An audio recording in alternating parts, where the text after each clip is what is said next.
Hey guys what's up, this is Shivdeep from ईआरजेस for you. और इस वीडियो में खासकर मैं आप लोगों के लिए बना रहा हूं जो कि एंड्रॉइड यूजर्स है। मेरे हिसाब से बहुत सारे यूजर्स ऐसे हैं जो कि एंड्रॉइड फोन यूज करते हैं, ना कि आईफोन।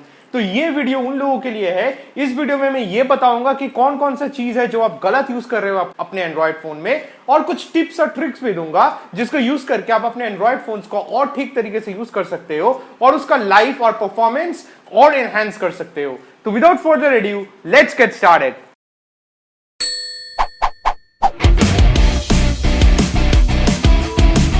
दोस्तों सबसे पहले मैं बात करने जा रहा हूं क्लीनिंग द एप्स। वो होता है कि मल्टीटच या फिर मल्टीटास्किंग जो बटन होता है जहां पे आप एक से स्वाइप अप करके जो रिसेंट ओपन एप्स है उसको क्लोज करते हो, उसके बारे में बात करने जा रहा हूं। पहले तो ये मिथ है कि अगर आप रिसेंटली यूज्ड एप्स को पूरा क्लीन कर दोगे या फिर क्लीन ऑल कर दोगे तो वो आपका फोन बहुत जल्द हो जाएगा या फिर स्पीड अप हो जाएगा। ये तो पूरा ही एक मिथ है, क्योंकि मैं आपको समझाता हूं। अगर मान लीजिए कि मेरे रिसेंट एप्स ड्रॉयर में मेरा फेसबुक का बटन है, अगर मैं फेसबुक ऐसे ओपन करता हूं तो आप देख सकते हो कि लेटेस्ट चीज ऐसे आता है और बाय डिफॉल्ट कुछ चीज जो है वो ऑलरेडी लोड किया हुआ रहता है, जिसके हिसाब से ये ऐप बहुत जल्द खुलता है या फिर बहुत जल्द इसका रिस्पॉन्स होता है। लेकिन अगर मैं इसको ऐसे स्वाइप अप करके यहाँ पे क्लोज कर देता हूँ, फिर जाके मैं अगर अपना फेसबुक का ऐप खोलता हूँ तो आप देख सकते हो कि वो टाइम लगता है फिर से वो ओपन होने के लिए, और ये टाइम लगने के लिए वो फिर से अपना नेट यूज करता है, बैटरी यूज करता है, और फिर जाके वो एप्स को खोलते हैं या फिर वो जो latest opening stages of that particular app है उसको डिस्प्ले करता है। तो अगर आप इसको क्लीन अप कर दोगे पूरा, तो ये पूरा एप्स फिर से खुलने के लिए आपको बहुत ही टाइम लगेगा। लेकिन अगर देखा जाए तो एंड्रॉइड का फोन जो होता है वो बहुत ही स्मार्ट है, इसीलिए स्मार्टफोन्स कहते हैं। ये ज्यादातर क्या करते हैं कि जब आप कोई भी एप्स कुछ ज्यादा ही दिन के लिए यूज नहीं करते हो तो ऑटोमेटिक वो ऐप ड्रॉयर से हट जाता है, ऐसे चल जाता है। और ऐप ड्रॉयर्स को यूज करके आप कोई भी एप्स में कभी भी टॉगल कर सकते हो, आसानी से यूज कर सकते हो। तो एक बहुत बड़ा यूजफुल फीचर है। लेकिन दूसरा जो पॉइंट है मैं बताने जा रहा हूं वो होता है बैटरी सेवर ऐप को लेकर।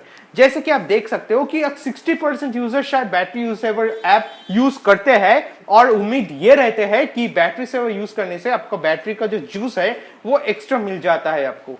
ये गलत है दोस्तों। बैटरी सेवर ऐप क्या करता है, फिर आपका जो मैं बोला था पहला पॉइंट में भी, रिसेंटली ओपन एप्स इसको हटा देता है और फिर वाईफाई या फिर डेटा कनेक्शन जो होता है उसको ऑफ करते हैं, उसको ये सब करके आप ऑप्टिमाइज करता है। आप ये सारी चीज आप तो मैन्युअली कर सकते हो, इसके लिए तो आपको बैटरी डॉक्टर की कोई जरूरत नहीं है। अब मैं बताने जा रहा हूँ कि बैटरी डॉक्टर का सबसे इरिटेटिंग पॉइंट क्या है। जैसे आप देख सकते हो हमेशा आपका वाईफाई या फिर नेटवर्क कनेक्शन का यूज करके ये एड्स डिस्प्ले कराता है यहाँ पे। अब ये एड्स जो डिस्प्ले होता है यहाँ पे ये बहुत ही इरिटेटिंग है, और यही एक खासियत है दोस्तों बैटरी सेवर ऐप्स की, इसके ज्यादा तो कुछ है नहीं। अगर आपको सही में बैटरी सेव करना है तो ब्राइटनेस थोड़ा डाउन करके रखिए। जो ऐप्स आप यूज नहीं करते हो बहुत दिनों से वो मैन्युअली आप यहाँ से हटा भी सकते हो। जब जरूरत ना हो इंटरनेट को तो वाईफाई या डेटा कनेक्शन ऑफ करके रख सकते हो, तो उससे ही आपका बैटरी सेवर का काम बन जाता है, चल जाता है। तीसरा जो पॉइंट है वो भी बैटरी से ही रिलेटेड है और परफॉर्मेंस ऑफ द फोन को भी बहुत ही अफेक्ट करता है। जैसे कि दोस्तों हम कभी भी अपने स्मार्टफोन को रेस्ट नहीं देते हैं, लेकिन अगर आप चाहते हो कि आपका बैटरी लाइफ या फिर स्मार्टफोन ज्यादा दिनों के लिए टिके और अच्छा परफॉर्मेंस देता रहे हमेशा, तो हफ्ते में कभी एक बार आपको रिबूट या फिर रीस्टार्ट करना ही चाहिए। ये रिबूट और रीस्टार्ट करने से आपका जो स्मार्टफोन का मेमोरी कैश है वो क्लीन हो जाता है, आपका जो बूस्ट इन परफॉर्मेंस होता है वो भी बूस्ट अप हो जाता है। तो ये सारे चीज अच्छा रहता है, इसके लिए आपका स्मार्टफोन अच्छा लॉन्ग रन करता है, और सिर्फ यही नहीं बैटरी भी बूस्ट अप होता है। तो हफ्ते में एक बार रिस्टार्ट तो बनता ही है। अगले पॉइंट जो है वो है कैश क्लीनर। जैसे मैं पहले भी बोला था कि कैश क्लीनर, अगर आप कैश क्लीन करते हो अपने मोबाइल का या फिर कोई भी थर्ड पार्टी एप्स यूज करते हो कैश क्लीनर का, तो आपको तो इरिटेटिंग एड्स जैसा दिख सकते हो, ये तो दिखेगा ही दिखेगा। तो आपका नेट हमेशा ये यूज करेगा, एड पॉपअप करेगा जो कि बहुत ही इरिटेटिंग है। और इसको छोड़कर भी जैसे एक ही पॉइंट हो गया ये कि अगर आप ऐप ड्रॉयर्स में से जाके मैन्युअली किसी ऐप्स को हटा देते हो वहां से, तो ये भी यही काम करता है। तो इसके लिए आपको अलग तरीके से कोई कैश क्लीनर ऐप का जरूरत नहीं है। मूविंग अहेड, सबसे इंपॉर्टेंट पॉइंट जो कि एक बहुत ही बड़ा मीथ है एंड्रॉइड फोन्स के लिए, यह है क्या आप एंटीवायरस यूज करना चाहिए आपको अपना एंड्रॉइड फोन्स में? नहीं दोस्तों, नहीं चाहिए, क्योंकि एंड्रॉइड फोन्स बहुत ही सिक्योर होता है, इसका सिस्टम बिल्डअप बहुत ही सिक्योरली बिल्डअप होता है। और इसका सिस्टम एनहांसमेंट पॉइंट ऐसे ही बिल्डअप होता है कि कोई भी ट्रोजन मैलवेयर आसानी से अपने एंड्रॉइड फोन्स को हैक नहीं कर पाए। तो एंटीवायरस जो होता है वो आपको सिर्फ दिखाने के लिए, बोलने के लिए ऐसे ही स्कैन कराता है या फिर थ्रेड्स को ऐसे निकालता है, ऐसे कुछ होता नहीं है। थ्रेड्स इसमें कैश मेमोरी होता है, जो कैश मेमोरी को वो लोग डिलीट करता है। एंटीवायरस का कोई जरूरत नहीं है आपके फोन में वो। हाँ, लेकिन इसमें भी एक बहुत अच्छा पॉइंट है, ये मैं बोल सकता हूं कि डिफरेंशिएट करके अगला पॉइंट भी है। अगर आप कोई एपीके फाइल लेते हो, जैसे कि मान लो कोई भी पेड एप्स है जो आप पेड नहीं करना चाहते हो, तो फ्री में आपको एपीके डाउनलोड करके वो यूज करना चाहते हो, ये शायद थ्रेड बन सकता है आपके फोन के लिए। क्योंकि ये जो एपीके फाइल्स होता है, हमेशा जो डाउनलोडेबल होता है पेड एप्स का, उसमें से कुछ ना कुछ मैलवेयर ऐसा कुछ एम्बेड किया हुआ रहता है जो कि आपका फोन को परमिशन सेटअप में जाके परमिशंस लेके आपका फोन का डेटा वो चुरा सकता है, ले सकता है। तो ध्यान में रहिए दोस्तों, अगर आप अननोन सोर्सेज से एपीके इंस्टॉल करते हो, उससे वायरस अटैक होने का चांसेस हाई रहता है।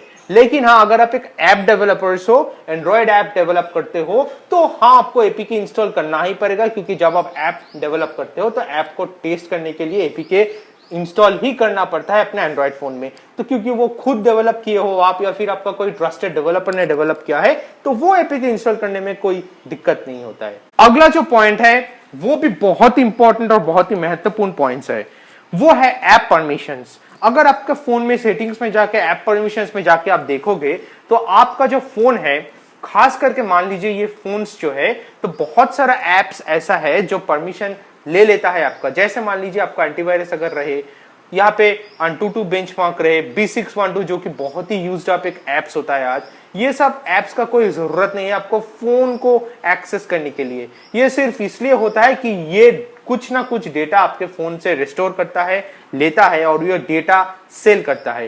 तो ध्यान में रखना दोस्तों, फोन परमिशंस में जाके जो जो एप्स अगर आप देखते हो कि अननेसेसरी परमिशन ले रहा है आपका फोन को, उसको डिसेबल जरूर करना। और इसको छोड़कर भी अगर आप देख सकते हो ऐप परमिशंस के अंडर में, जैसे कि कैमरा बन गया, यहाँ पे कॉन्टैक्ट्स बन गया, अगर ऐसे ही जैसे मैं बोला था कि अगर कोई भी ऐप आपका परमिशन ऐसे ही सेट किया हुआ है जिसका जरूरत नहीं है आपका फोन में वो परमिशन लेने के लिए, या फिर वो ऐप को वो परमिशन जरूरत नहीं है, तो वो ध्यान से देखना और वो परमिशन को डिसेबल जरूर करना दोस्तों। नहीं तो ये आपका पर्सनल डेटा भी ले सकता है और उसको सेल कर सकता है। और आखिर में जो पॉइंट है वो है सेंसर एप्स की। जैसे आपके स्मार्टफोन्स में बहुत सारे सेंसर्स होता है, जैसे gyroscope, proximity sensors, flashlight, fingerprint scanner, बहुत सारे सेंसर्स होता है। तो ये सब सेंसर से आपका फोन को कूल बनाने के लिए बहुत सारा एप्स भी आ गया है अब मार्केट में। जैसे आप देख सकते हो कि फ्लैशलाइट सेंसर टच, ऐसे टच करने से फ्लैशलाइट ऑन हो जाएगा, या फिर वेव करने से आपका फोन ऑन ऑफ ऐसा हो सकता है, लॉक हो सकता है, अनलॉक हो सकता है। ऐसे बहुत सारे सेंसर एप्स है ऐप मार्केट में दोस्तों। ये तो आपका फोन को बहुत कूल बनाता है, देखने में बहुत अच्छा लगता है, लेकिन असलियत में ये बहुत बैटरी भी कंज्यूम करता है। आपका जो वो फिजिकल बटन जैसे भी कोई भी ऐप जिसका आप वेव करके अनलॉक कर सकते हो आपके फोन को, वो ऐप यूज करके आपका पावर जो ऑन ऑफ बटन है वो भी कभी ना कभी खराब हो सकता है अगर आप यूज ना करो तो सेंसर्स एप्स देखने में बहुत कूल होता है, लेकिन असलियत में बैटरी ले लेता है या फिर फिजिकल डैमेज भी कर सकता है आपके फोन को। तो ध्यान में रखना दोस्तों कोई भी सेंसर एप्स इंस्टॉल करने से पहले। तो यही था दोस्तों कुछ टिप्स और ट्रिक्स अपने एंड्रॉइड फोन्स को ठीक से यूज करने के लिए, और कुछ मिथ्स जो कि नहीं करना चाहिए अपने एंड्रॉइड फोन्स में। तो होप सो ये वीडियो हेल्पफुल रहा आप सभी के लिए। जितना हो सके इसको लाइक कीजिए और शेयर कीजिए सभी के साथ, क्योंकि नॉलेज और इन्फॉर्मेशन सभी के साथ बढ़ना चाहिए। और अगर आप ऐसे ही कुछ टेक न्यूज या फिर ट्रेंडिंग कोई टेक न्यूज जो कि चल रहा है इंडिया में वो पाना चाहते हो, तो मेरे चैनल में आके सब्सक्राइब बटन के बगल में जो नोटिफिकेशन का बेल है उसको ऑन करना मत भूलना। और अगर आपको कोई भी क्वेरी या कमेंट हो, या आप कमेंट सेक्शन में भी डाल सकते हो, या फिर आप ट्विटर, फेसबुक या गूगल प्लस में भी पोस्ट कर सकते हो। आपको सिर्फ यूज करना पड़ेगा #eGadgetsForYou। So that will be it guys. Bye for now.